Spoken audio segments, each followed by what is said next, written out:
This is the book by John Birmingham that is called Whadayamean. It took millions of years to make planet Earth, and God was very pleased when finally there was a paradise where animals and people could live with air to breathe and water to drink. God was tired after making planet Earth and went to sleep for a very long time. But then one day he woke up and decided to visit the planet. But not wanting to be seen, he caused a deep sleep to fall upon the people. And while everybody slept, God started to look around the world. There were two children who were playing under a very large and old tree who had not gone to sleep. And God came to them and said, "Why are you not asleep like everybody else?" "We are not asleep," said the children, "because we are playing a game under the old tree." And God said, "Since you are not asleep, you must come with me and look at my world." And so the children set off with God to look at the world. And God said to them, "I do not like the things that I see. The waters of the sea, which I made for the fishes and for the birds, are now filthy and dirty. And the air, which I made clean and fresh for you to breathe, has been filled with fumes which are foul and nasty. The forests, which are home to the plants and the birds and the animals, are being chopped down and burned. Many living things have gone forever, and I cannot make them again. And look at the ice, which I made for the penguins and the polar bears. It is melting now and getting very thin, and parts of the world will soon be flooded." And God said to the children, "There are many of you who do not have enough to eat, and there are many of you who seem to have too much. You have spoiled my lovely world." "But we are only little children," said the children. "We're not old enough to spoil your world. But tell us what it is you want us to do." By now they had stopped in a place which God liked, and they had a picnic. And the animals and the birds came too, for they had no fear because God was there.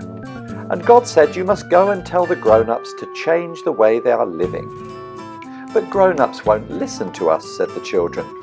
"They will if you tell them that I sent you," said God. And so the children set out to find the men with the money who cut down trees and dirtied water and fouled the air. "You must stop doing this," they said, "because we must save the world." "What do you mean?" they said. "You're just little children. You can't speak to us like that." "But God told us to tell you," said the children. "Oh, if it's God who said that, then we must do what God says." And then the children went to see the people who spoke for God, who were always quarrelling amongst themselves. "We must save the world," they said. "You must stop quarrelling." "What do you mean, you foolish little children? You can't tell us what to do."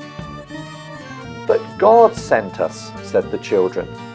"Well, if God sent you, then we must all stop quarrelling," said the people who did speak for God. And then the little children went to see the men who had the guns and the bombs that hurt and that killed. And the children said, "We must save the world. You must throw these things away." "What do you mean, you little children? You can't tell us what to do." "Oh, yes, we can," said the children, "because God sent us." "Oh, if God sent you, then we must throw away the guns and bombs," said the men in uniforms. And finally the children gathered together all the people who took no notice of what was going on in the world and told them that they must save the world and change their ways. "What do you mean, you little children? You can't tell us what to do," said the people.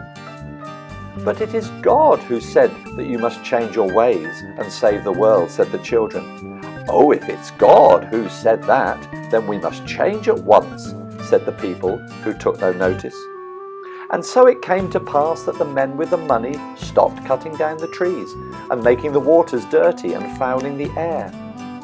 And it came to pass But those who said that they spoke for God stopped quarrelling amongst themselves and started to dance instead. And it came to pass that the men in uniforms who had the guns and the bombs that hurt and killed people dug a big hole in the ground and threw them all away.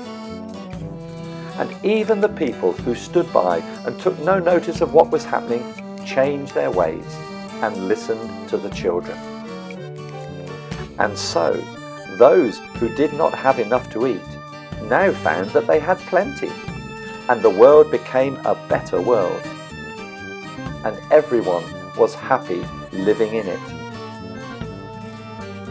And as time passed, God decided to visit the world again and return to the tree where the children had been playing. And God called to them and said, "Show me my world." And the children went to their mother and said, "Mum, can we show God the world?" And their mother said, "Go and show God the world, because it's a lovely world. But don't be late for bed, and remember, it's school tomorrow."